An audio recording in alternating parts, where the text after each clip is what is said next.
going down to locate one of our bottom mounts. There's an ADCP on it.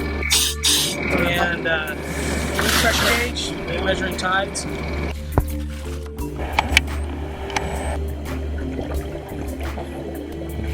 Go down, we've got 4 divers, 2 with scooters. We'll do a circle search with the scooters to locate it.